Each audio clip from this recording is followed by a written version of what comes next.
about the meetings.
The bell and the mourning doves call us together in covenant to bring us to mindfulness and bring fairness and loving kindness as unforced flowers of life.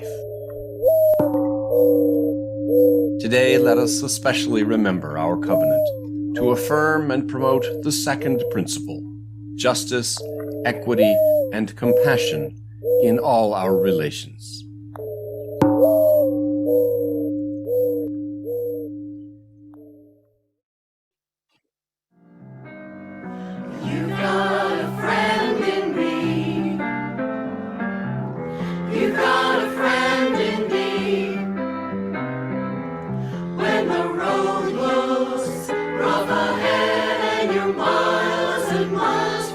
Nice warm bed. You just remember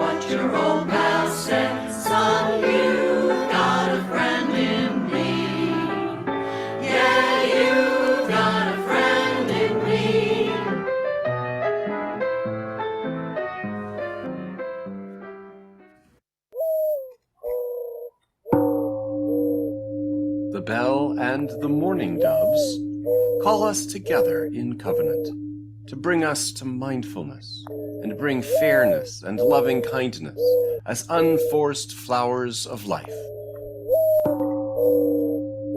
Today, let us especially remember our covenant to affirm and promote the second principle, justice, equity, and compassion in all our relations.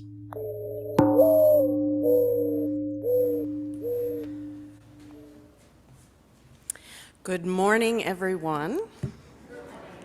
Kim is still away on vacation.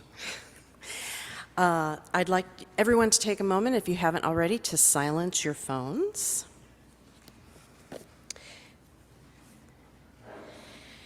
And then please stand in body or spirit for our opening hymn, 389 in the gray hymnal. It is a round, so I hope you all are feeling in full voice this morning. Bice, why don't you go over there? This section is a little light. Thank you. While Bice is moving and everybody's finding their music, it will be on the screen. Those of you on Zoom can find the lyrics on the last page of the online order of service. Linked in your worship reminder email are on our website, cucwp.org. Okay, so what we'll do is we will divide into 4 sections. Yeah, it's the easiest way. 1, don't shake me off. 1, 2, 3, and 4. Ah, you got it, 4. What we'll do is we will sing it all together one time, and then I will cue you in, okay? And we will sing it 2 times through as a round. Okay, here we go. We're doing it all together first, and then I'll cue you. Here we go. You all know this. Gathered here in the mystery of the hour, gathered here in one strong body, gathered here in the struggle and the power, Spirit, draw near. Gathered here in the mystery of the hour, gathered here in the mystery of, gathered here in the mystery of the hour, gathered here in the mystery of the hour, gathered here in the mystery of the hour, gathered here in the mystery of the hour, gathered here in the mystery of the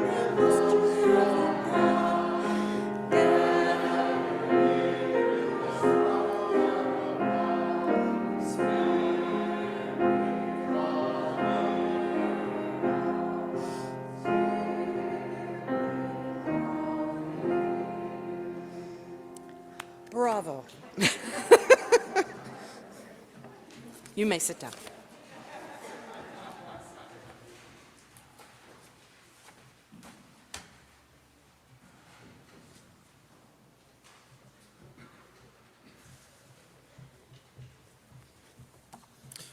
Good morning. I'm Christian Force, one of your Board of Trustees.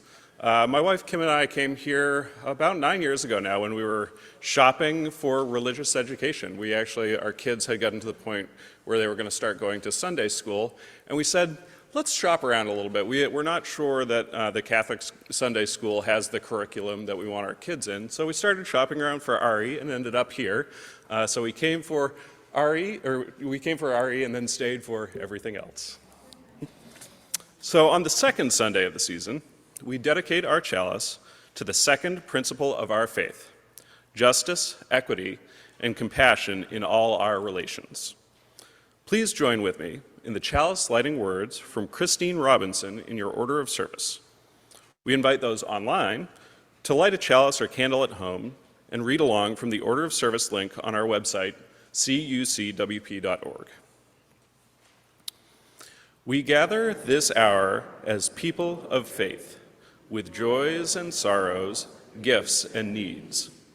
We light this beacon of hope sign of our quest for truth and meaning in celebration of the life we share together.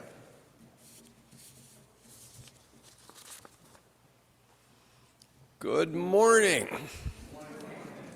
Welcome to Community Unitarian Universalist Congregation in White Plains, New York, former home of the Lenape Nation and many species who are either gone or much diminished. I'm the Reverend Meredith Garmon, minister. I'm the Reverend Deb Mora, community minister in affiliation with this congregation. And I'm Barbara Orwick, filling in for music director Adam Kent, who is away. Welcome to this home of liberal religion. Here we affirm that it's a blessing you were born, it matters what you do, your experience of the divine is true, and you don't have to go it alone. It is the second Sunday of autumn, signified by 2 oil lights beside our chalice. The waxing moon is at first quarter today. The hunter's moon will be full on October 17. As of today, Mercury, which had been in retrograde since September 9, is no longer in retrograde. Astrologers traditionally associate Mercury's periods of retrograde with times of confusion, delay, or frustration. So if you're still feeling confused or frustrated, don't blame Mercury. We are in the midst of the Jewish high holy days. Rosh Hashanah began last Sunday night and lasted until sundown. Tuesday, Yom Kippur, the Day of Atonement, is coming up. It will begin Tuesday evening. Shana Tova and Gemar Tov.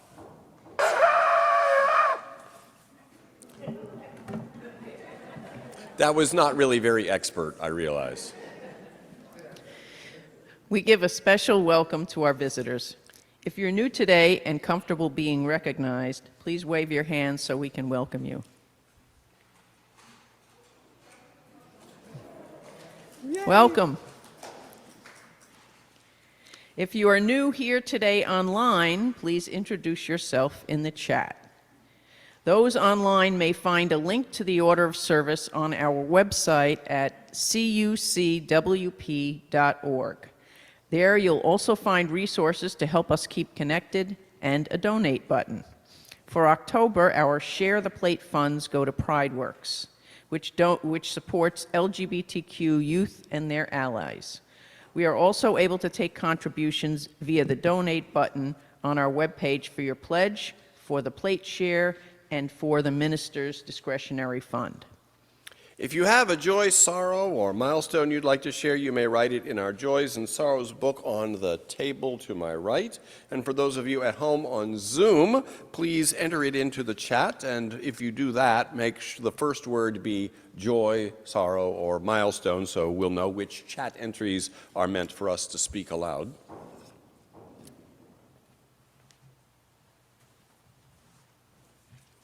Today's announcements. After the service today, meet CUUC's social justice teams at our Social Justice Fair. Get your coffee and find a cause to join and support. At 5:00 p.m., newcomers and new members are invited to a welcoming barbecue in Fellowship Hall. Come learn more about us while we get to know you better. RSVP to Jane Dixon.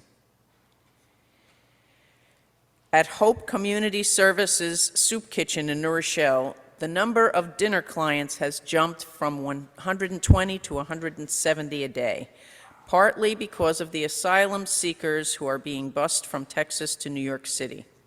CUUC's Meals for Hope team is stepping up to meet the need by cooking every week.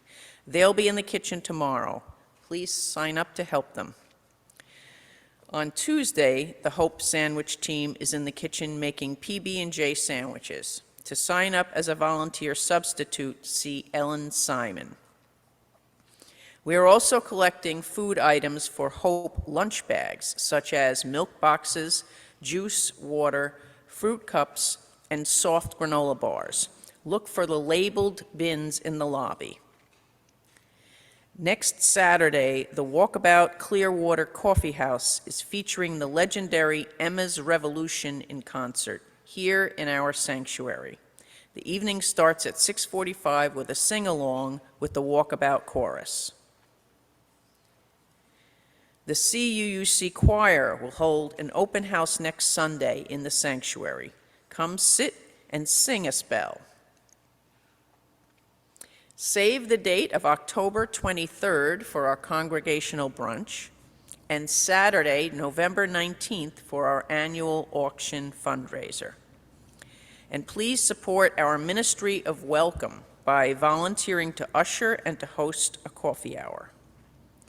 You will find details and links for these and more in our e-communitarian newsletter posted on our website, cucwp.org. If you are interested in becoming a member of CUUC, please speak with our minister, Reverend Meredith Garmon, or contact our administrator to make an appointment. It is our custom to extend to each other wishes for peace with the words, "Peace be with you," and also with you. Please turn and wish blessings upon your neighbor.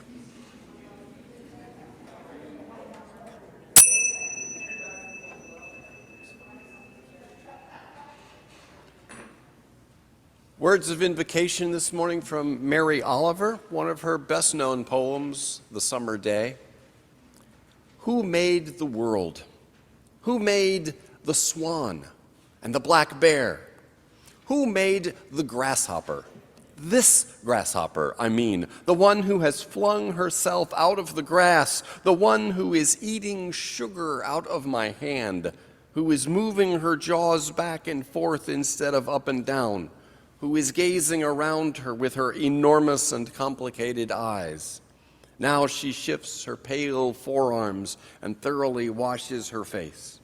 Now she snaps her wings open and floats away. I don't know exactly what a prayer is.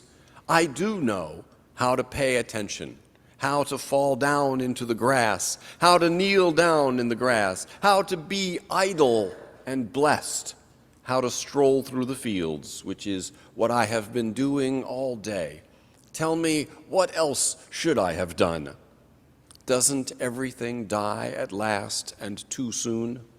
Tell me, what is it you plan to do with your one wild and precious life?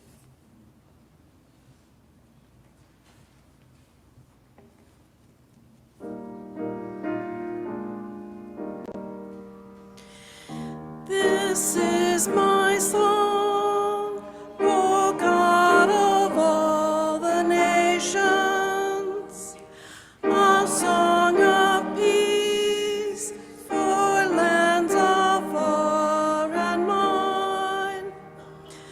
For all the lands have sunlight too and clover, and skies are everywhere as blue as mine.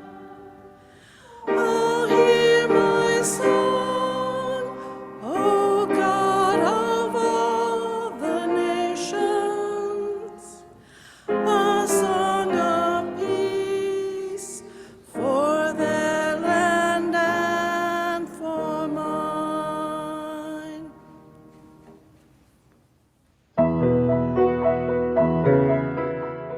Ellen Ann Winchester, at age 30, ousted from the First Baptist Church of Philadelphia, together with supporters, formed the Society of Universal Baptists. Now openly preaching universal restoration, he laid out the main points of his universalist faith.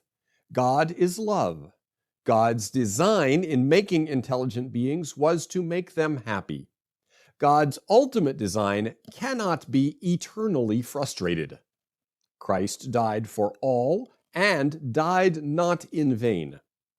Christ came to destroy the evil principle, or sin, out of the universe, which he will finally effect, and then misery shall be no more.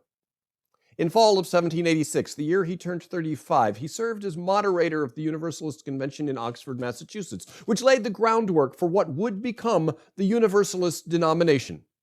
Ellen Ann's most important book was The Universal Restoration, exhibited in 4 dialogues between a minister and his friend, published in 1788 when he was 37. Commonly called Dialogues on the Universal Restoration, the book had wide impact in both Britain and America. In it, Winchester presented the doctrine of restoration as more reasonable and more godly than the doctrine of endless punishment, and more apt to move a willing heart to repentance. He argued that, logically, no finite human creature is capable of sin meriting infinite punishment, and that traditional threats of infinite punishment do not restrain the commission of sinful acts, nor does it accord with God's love or justice to create so many only to condemn them. As a preacher, Elhanan Winchester was the equal of John Murray. Since Winchester died at age 45, he was never a presiding elder of the new Universalist denomination. Nevertheless, the span of his travels and the persuasiveness of his dialogues on the universal restoration make him a Universalist founder.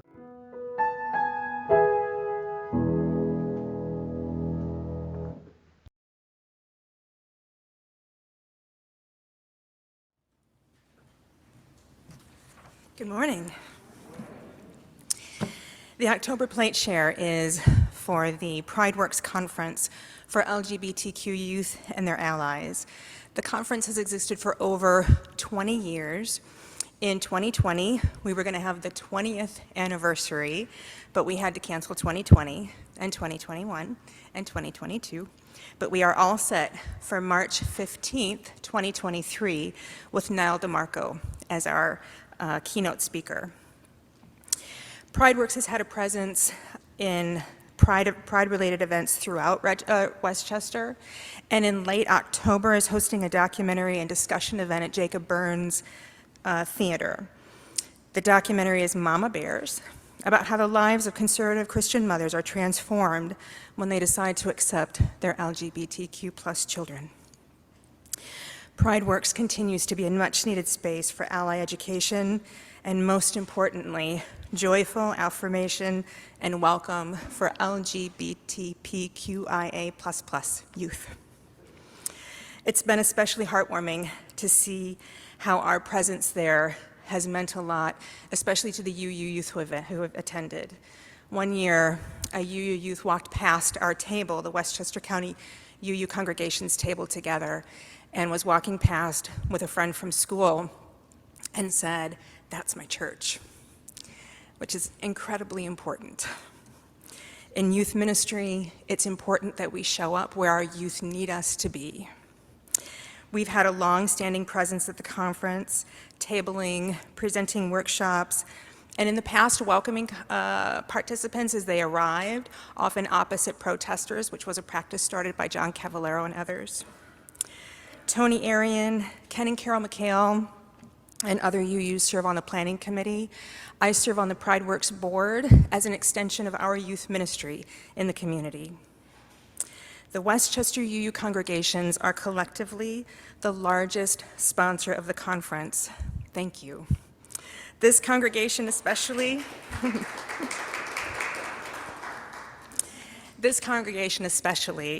an amazingly generous anonymous donor from the congregation have provided support for the conference, and we are deeply grateful for your ongoing support.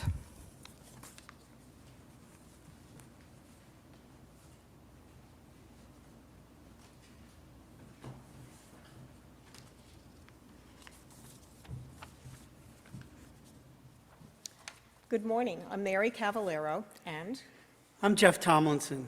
Along with Emily Economou and Reverend Meredith, we are the social justice coordinators. Today after service, there will be a social justice fair in Fellowship Hall. last week at our congregational self-assessment, many of you mentioned that you were proud of the good work that the teams do, and we want to be able to build on that.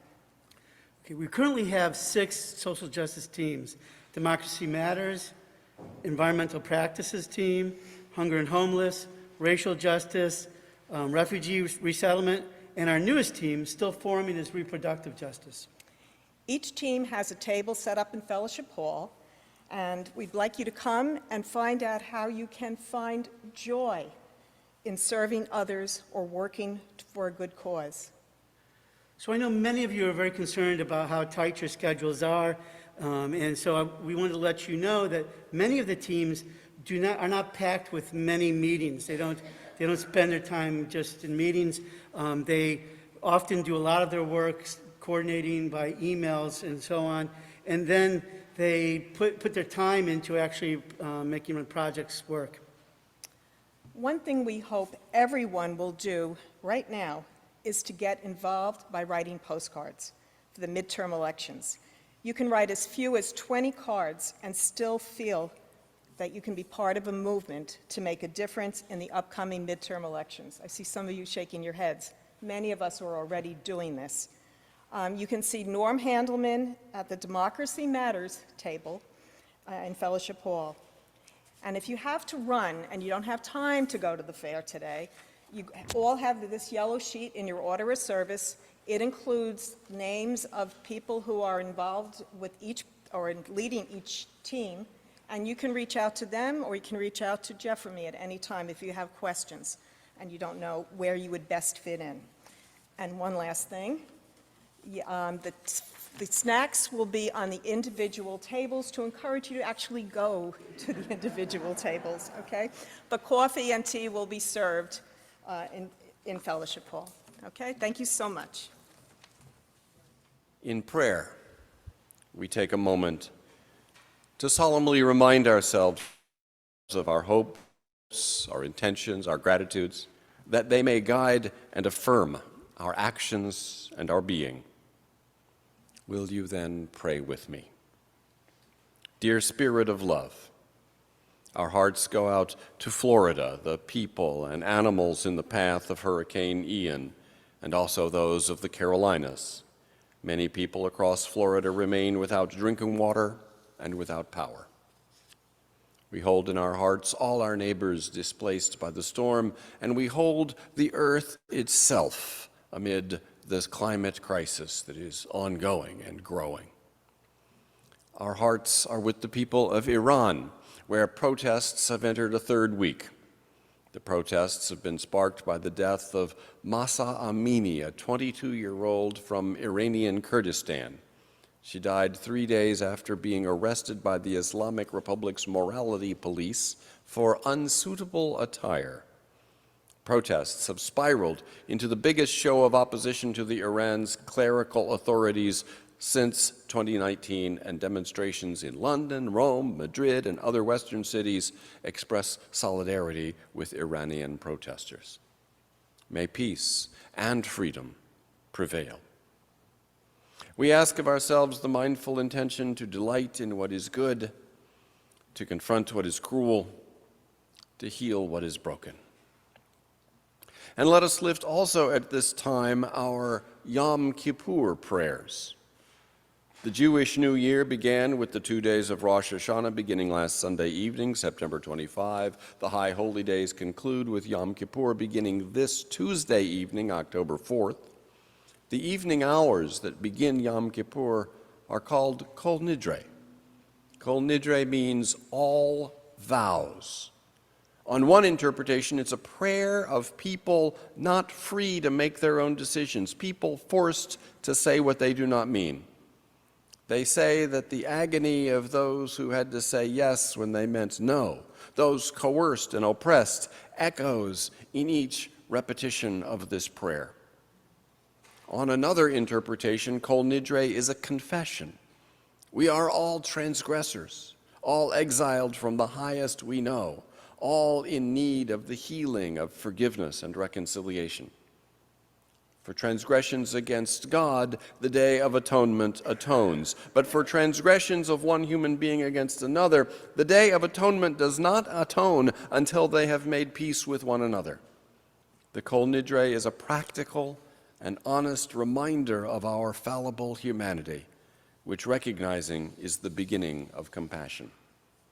Here is the Kol Nidre prayer, which will be followed by a piano rendition of Max Bruch's extended musical meditation on Kol Nidre.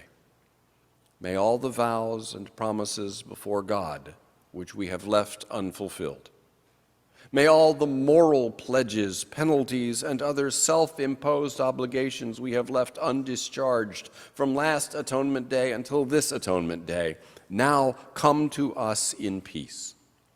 May they all be forgiven by the Almighty and be accounted as of no moment. We regret having made them. Still more, we regret having neglected them. May the Almighty grace strengthen us in the future to keep us from the rash vow, the hastily imposed self-discipline, and teach us to bear the sufferings of life as they come with patience and resignation. Amen.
Let there be justice. Let there be equity. Let there be compassion. There will be no peace without justice. There will be no justice without the skills for tending with care to all needs. We will build the ways of justice only upon the habits of compassion. We gather in this community of faith in order to learn from one another the essential arts of justice, equity, and compassion. Let there be an offering to grow to new heights the community that fosters the compassion that is the ground of justice and equity. Let there be an offering for the healing of our world. Remember that this month, half of your non-pledge contributions will go to PrideWorks, which supports LGBTQIA++ youth and their allies.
It's time again for our eco-spiritual practice for this month, brought to you by Community UU's Environmental Practices Social Justice Team. Rare, precious, fluke. Of all the species that have ever lived, 99.9% are extinct. There have been 5 mass extinctions. The first was 444 million years ago. The most recent was 66 million years ago. That's the one that wiped out the dinosaurs. In each of these, the Earth lost at least 75% of her species. The most devastating, the Permian extinction, the middle one, 251 million years ago, claimed 96% of all species then extant. The survivors repopulated the Earth, their descendants branching into new and different life forms. That evolution produced primates is a huge fluke. It's even more improbable that one of them would be an ape about 5 or 6 feet tall with armpits, musical instruments, bad jokes, and all the rest that make us the species we are. We've produced written language, painted masterpieces, solved quadratic equations, and built skyscrapers, Kew Gardens, and the internet. We ask ourselves the deep questions of philosophy and religion and wrestle with alternative answers. We have ventured into space and looked back at our home in awe. We humans are rare and precious, yet every species emerged from the tangled thicket of evolutionary history going back to the beginnings of life. They too are rare and precious. Eco-spiritual practices for this month include an exercise to honor your uniqueness an invitation to observe Endangered Species Day, and a journaling prompt for reflection on paths and possibilities. For the details on these, as well as group activities for your eco-spiritual group, see the post at cucmatters.org. The link is in your e-communitarian.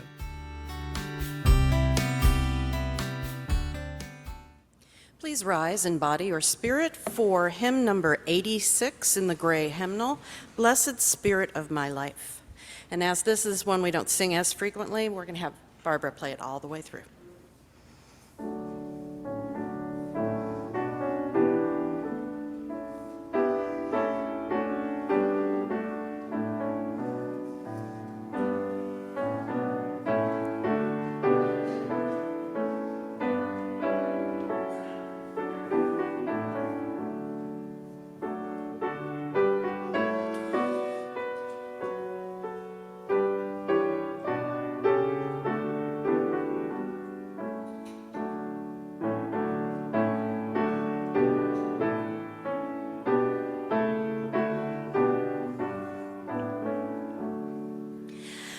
Blessed Spirit of my life, give me strength through stress and strife.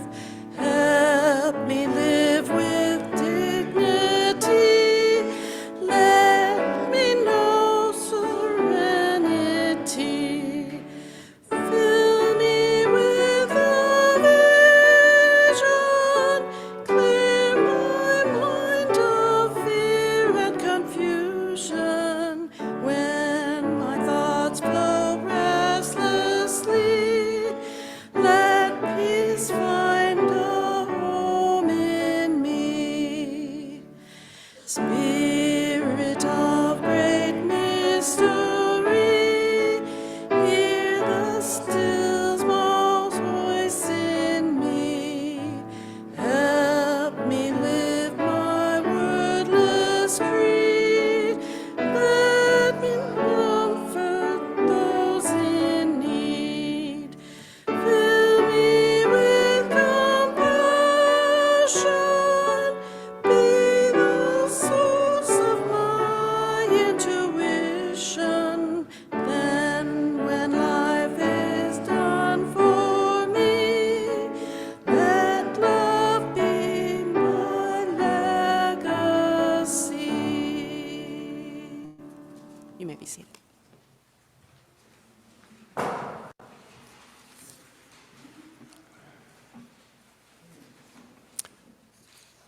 Yancey, our Honduran son, who is a police officer in Charlotte, North Carolina, came up for a visit with us for a couple of days, week before last. His daughter is now 6 years old, just turned 6 about 3 weeks before. She started first grade a few weeks ago and apparently really loves it. He asks her when he comes home, "How was your day?" And somehow this fails to be a terribly engaging question. I remembered a piece I had come across recently, and I looked it up again, and the next day I mentioned to Yancey, here are 3 questions to ask your child every day. 1, what are you most proud of today? How did you make that happen? 2, what did you fail at today, and what did you learn? And 3, what's exciting about tomorrow? Of what are you proud? What did you fail at and learn from? And what do you look forward to? As I shared these with Yancey, it occurred to me that these are good questions for adults too. Good prompts for a journal entry at bedtime each day. And so I started trying it. And as I did so, I noticed that this was a prayer. It's a communication from the self to the self to orient ourselves toward our intention. We need to do this because habit and inertia and impulsivity can carry us away from living the way that we really want to. If you aren't sure what a prayer is, you're in good company. Mary Oliver in this morning's invocation, told us, I don't know exactly what a prayer is. Our theme for October is praying. It's a theme I have not dared to do before, but decided to be bold this time. I know that for many Unitarians, the topic of prayer elicits a response similar to the one that parents get when they ask their child, "How was your day?" Fine. Maybe you aren't sure what praying is, but it has off-putting associations with evangelistic TV Christians. Anne Lamott, like Mary Oliver, isn't sure what it is either. Lamott starts out her little book about prayer by announcing, "I do not know much about God and prayer." She then adds, "But I've come to believe over the past 25 years that there's something to be said about keeping prayer simple." So Lamott boils it down to 3 words: help, thanks, wow. She acknowledges that the word prayer might seem a bit opaque. You may in fact be wondering what I even mean when I use the word prayer. It's certainly not what TV Christians mean. It's not for display purposes like plastic sushi or neon. Prayer is private, even when we pray with others. It is communication from the heart to that which surpasses understanding, says Anne Lamott. This aligns with the standard Sunday school definition of prayer as talking to God. A moment ago, I said it was communication from the self to orient ourselves toward our intention. Talking to yourself might seem different from talking to that which surpasses understanding, but where does that which surpasses understanding reside, if not within the recesses of the human hearts? So the part of you that can articulate needs and desires and appreciation and intention addresses itself to the part of you that is vast, mysterious, indefinite, that surpasses understanding. If the idea of communication from one's heart to God is too triggering or ludicrous, Lamott offers alternatives: the good, the force that is beyond our comprehension, but that in our pain or supplication or relief we don't need to define or have proof of or any established contact with. Let's say it's what the Greeks called the really real, what lies within us, beyond the scrim of our values, positions, convictions, and wounds. Or let's say it's a cry from deep within to life or love with capital L's, suggests Lamott. Or we might take our cue from Mary Oliver, who offers her own substitute concepts for prayer.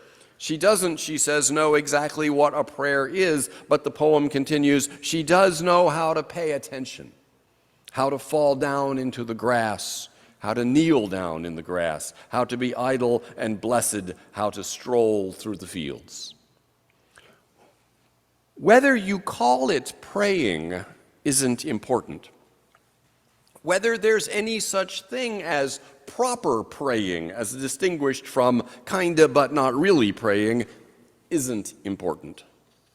What is important, what actually is helpful for building a life of greater joy and purpose, greater peace and meaning, is that this bundle of habits and impulses that imagines itself to be you turn and address something more whole and inclusive. It's the talking to that matters. The small self talks to the big self.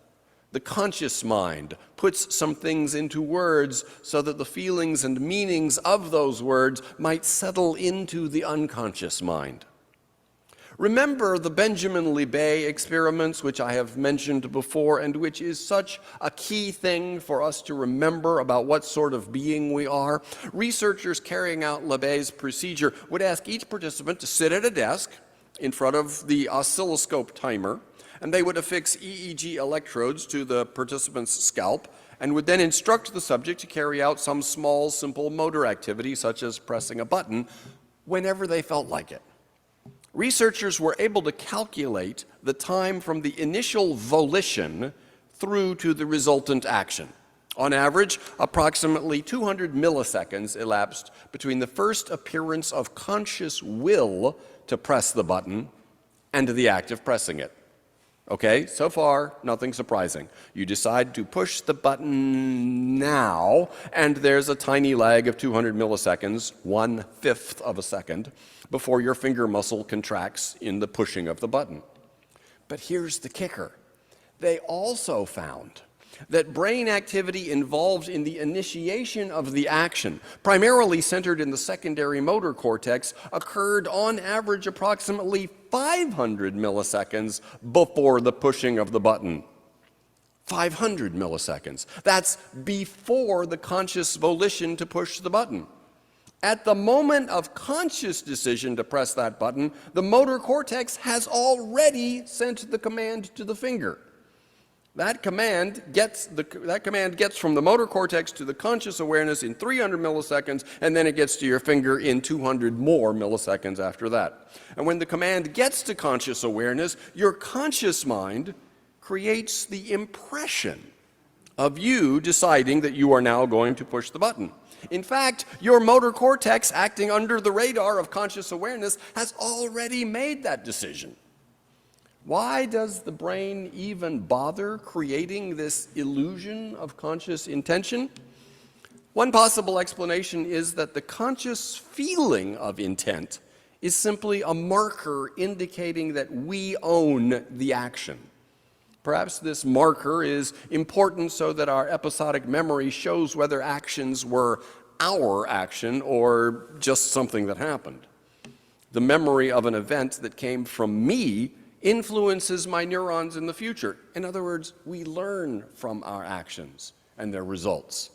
If I get a pain from something I did, my neural wiring makes me less likely to do that again.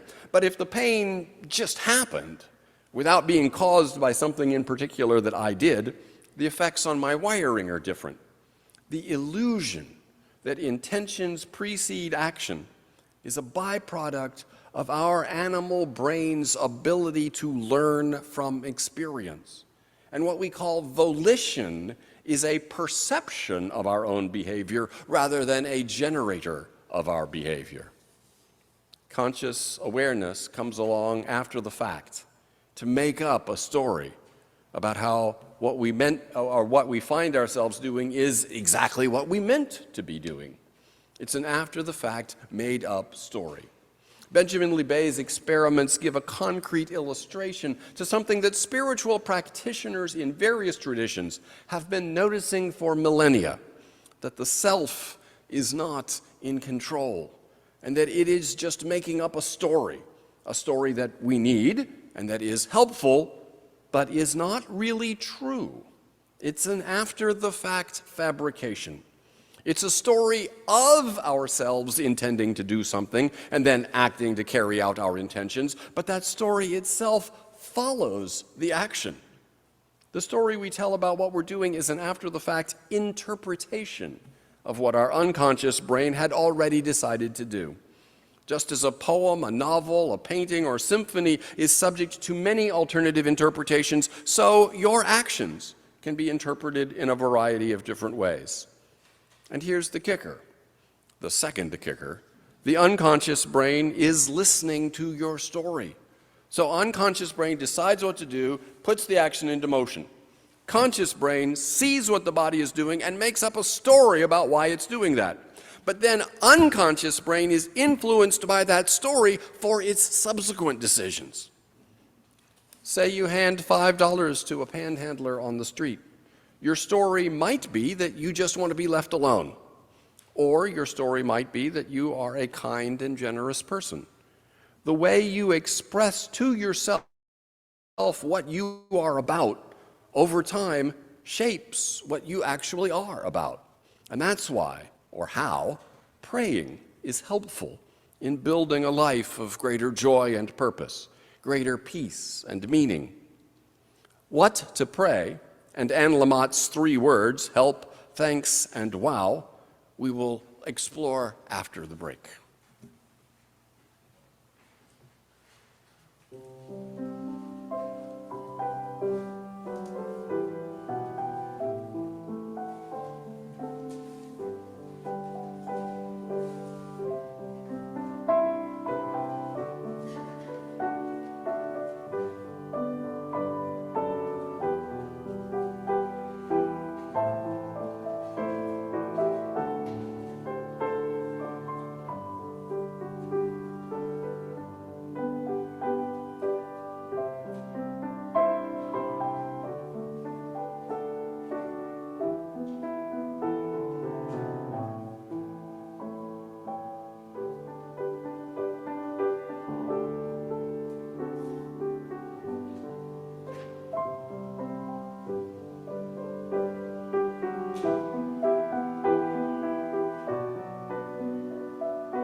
conscious brain seeks to connect with its world, both the so-called outer world and the so-called inner world of the unconscious and semi-conscious.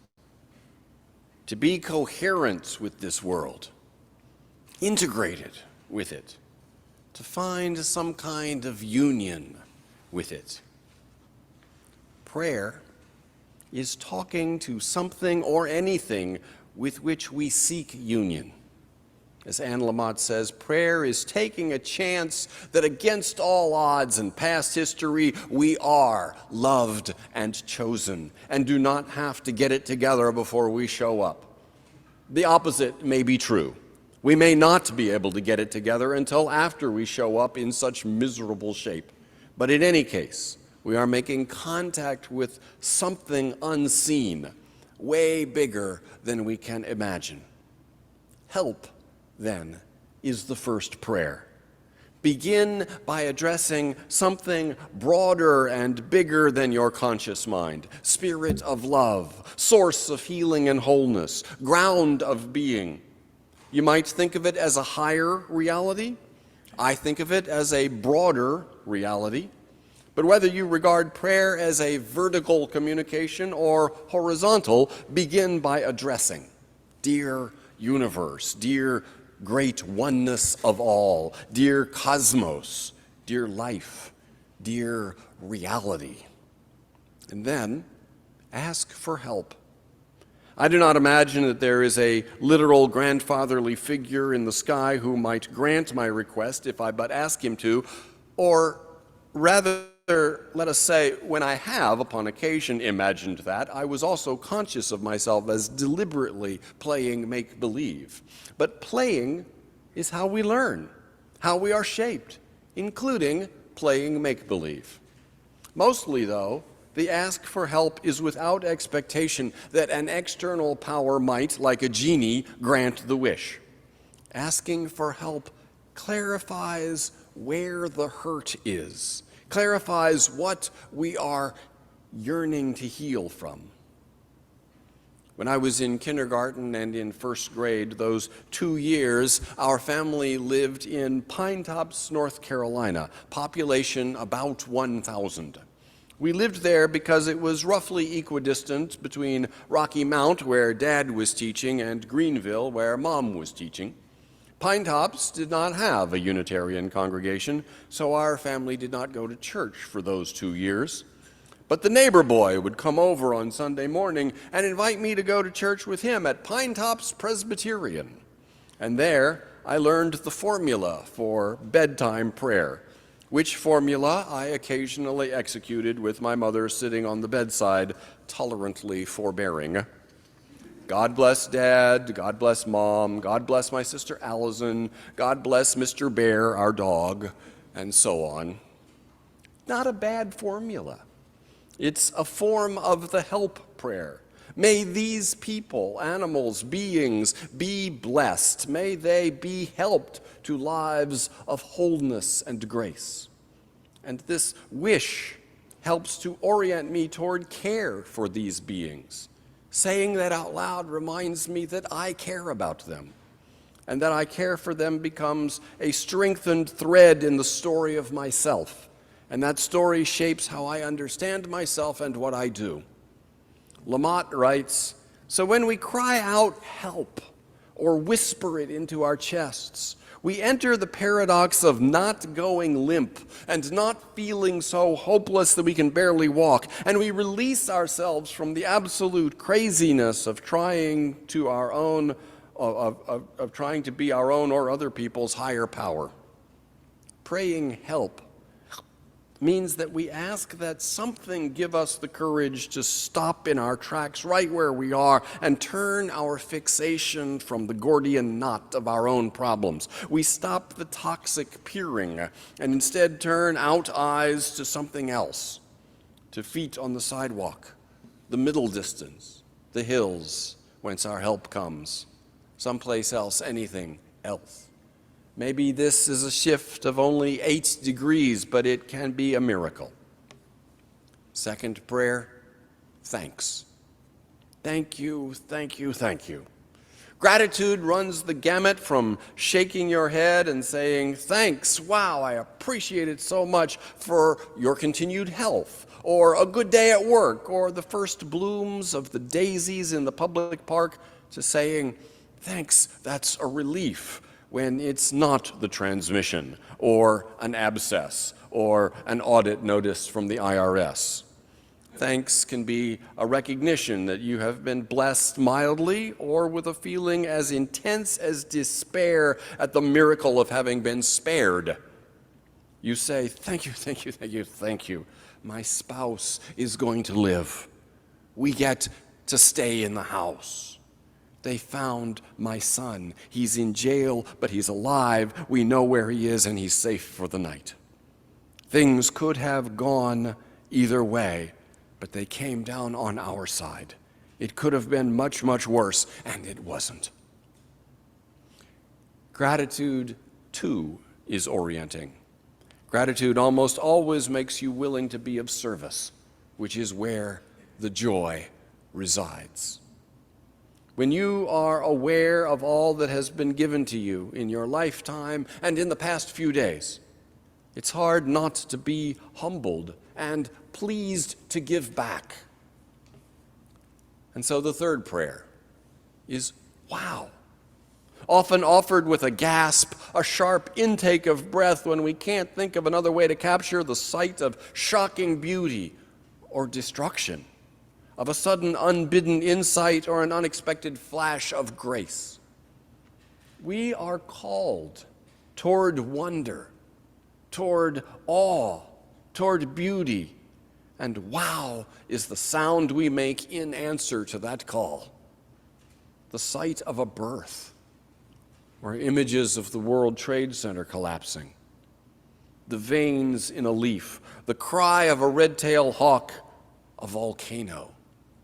Wow, wow, wow.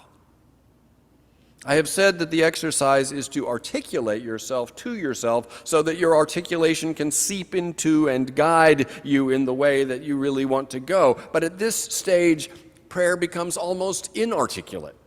You are almost speechless, but not quite. You can manage barely this one syllable. Wow. When we are stunned to the place beyond words, when an aspect of life takes us away from being able to chip away at something until it's down to a manageable size and then file it nicely away, when all we can say in response is, wow, that's a prayer.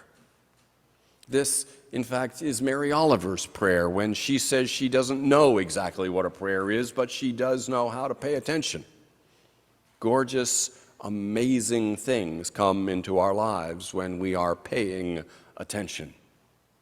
Mangoes, grandnieces, Bach, ponds, or in Oliver's case, that grasshopper eating sugar out of her hand. Astonishing material and revelation appear in our lives all the time. Let it be. Unto us so much is given. We just have to be open for business. And what is our business? Helping, thanking, and being wowed. May it be so. Amen.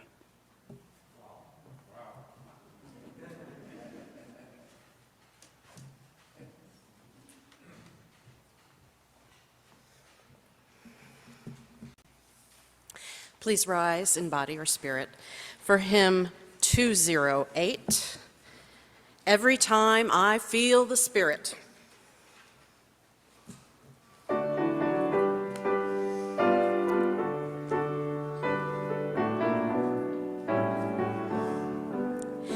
Every time I feel the Spirit moving in my heart, I will pray. It's every time I feel the Spirit moving in my heart, I will pray. Up on the mountain, my God spoke, over Mount came fire. fire and smoke. All around me look so shine. Ask my God if all was mine. Every time I feel the Spirit moving in my heart, I will pray. Yes, every time I feel the Spirit moving in my heart, I will pray. The river Jordan runs right cold, chills the body, not the soul. Ain't but one train on this track, runs to heaven and right back. Every time I feel the Spirit moving in my heart, I will pray. Yes, every time I feel the Spirit moving in my heart, I will pray. Thank you. Remain standing as Christian and I swap places.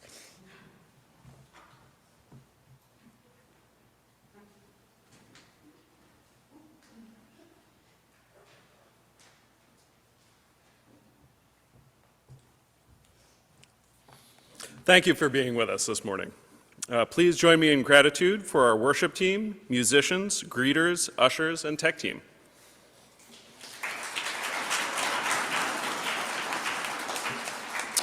We invite those with us here in the sanctuary to stay for coffee, light refreshments, and the social justice fair after service in Fellowship Hall.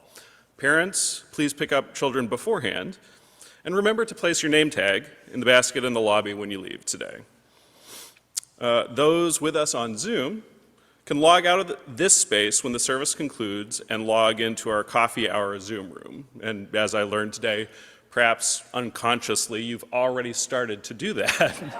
But if your conscious mind wants to help out, you can find the link on the website, and we'll also post it in the chat. Please join me now in saying the Chalice Extinguishing words. As we extinguish the chalice here, all other chalices that were lit jointly can now be extinguished. The light of our time together we now extinguish. We go now from this place of renewal to carry forward our commitment to justice, equity, and compassion. Words of Frederick Gillis. May the love which overcomes all differences, which heals all wounds, which puts to flight all fears, which reconciles all who are separated, be in us and among us, now and always. Go in peace.